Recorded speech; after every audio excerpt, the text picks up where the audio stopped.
Hey, it's Dave Warder with GetSolarCalifornia.com.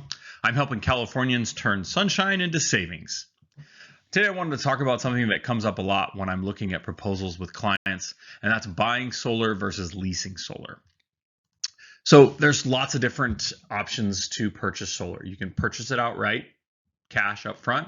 You can talk with a credit union and do financing that way, which I always encourage my clients to do, is to talk to a credit union. After we look at a proposal, we find out what the cash price is. They can take this proposal to the credit union and look at what types of rates and terms that they can give.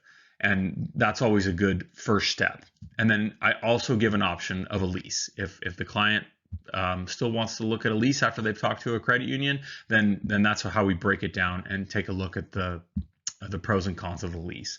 So with the lease, there's no upfront payment. That's definitely a great option for certain people who don't want to come out of pocket for the full cost of the system. But a con of that is the ownership. You are really renting the system. You don't own it.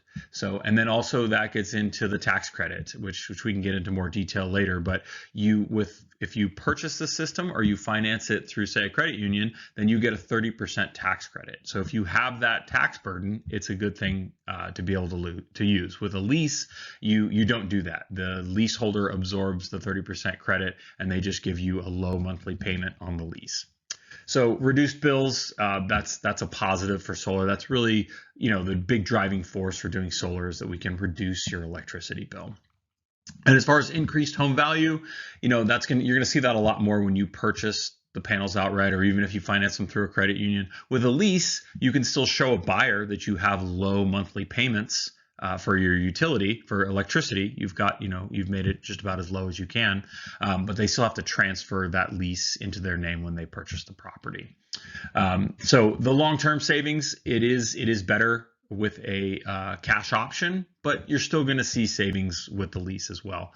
And then maintenance cost, that's if you purchase, you are responsible for maintaining the panels. If you have leased it, you're renting it from the leaseholder, and they're going to maintain the panels for you.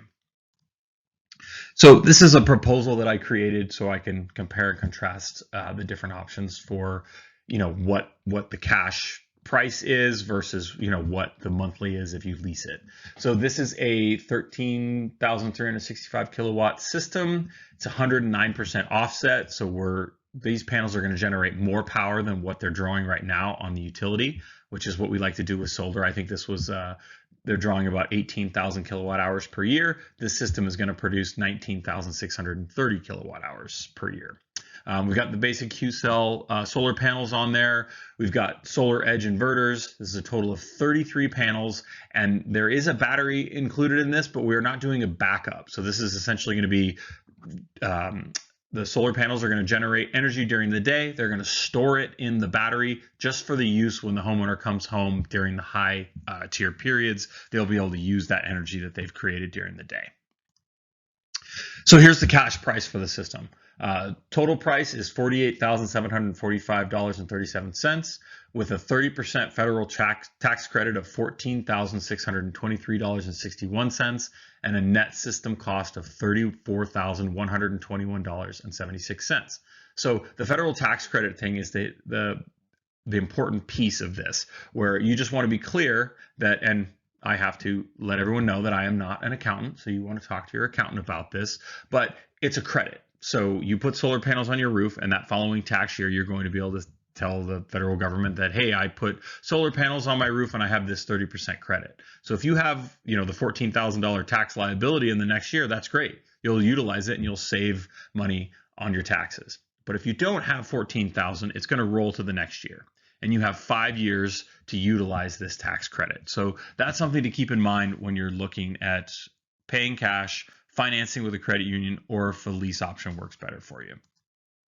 So here's the lease breakdown for this one. Our current average monthly utility bill was $547.76, and the estimated monthly lease is going to be in this case, they're showing $292.67. That's because they're just using a buffer from the utility. They are covering themselves just in case the homeowner uses more energy than what their panels are producing, then they have to draw from PG&E. So they're just putting in this little buffer. Really what it should be is we've built the system correctly. So this $265 lease payment per month, which covers the the leased panels and the battery, will be their monthly payment for their utility. And this gives a lease payment schedule. So it breaks it down per year. We've got 265.66 in the first year, and then there is a 2.9% adder, so it increases 2.9% every year. So then $270.97 will be the full 12-month payments for the second year. And then you can see that we go all the way down to year 25, where it's $446.10 for the full 12-month year period for this lease. And it's good to note that we are estimating, we were very conservative in our estimates with the utility and how much they increase. This is only showing a 4% estimate on what we did with utility, so it came out to about $1,400 per year, $1,400 per month for the utility bill. So if they stuck with the utility in year 25, they'd be paying an average of $1,400 a month, where here with solar, they've locked in their savings and they're paying $446 in that 25th year as an estimate on the cost and the payments. So just to reiterate, buying solar versus leasing solar. With the lease, there's no upfront payment. That's the biggest advantage. And you also have that advantage if you were to talk to the credit union. So again, reach out to me. I'd love to put you in contact with some good credit union contacts that I have that can show you what the cost is to finance the system with a credit union. Because then you still get the tax credit if you can use it, and you don't have upfront cost. So maximize savings over time. Buying the system outright is going to be the advantage there. And then the incentives, there's an advantage there for purchasing or financing with a credit union. But the maintenance responsibility, if you lease a system, that's on the leaseholder. You don't have any responsibility for that. Increasing the value of your home, like I said before, solar panels increase the value of your home, especially if you do the cash option. But with the lease, if you can show that you've got a low monthly payment for your utility, that can be an advantage to the buyer. So, but with the sale of the home, they do have to transfer that lease into their name.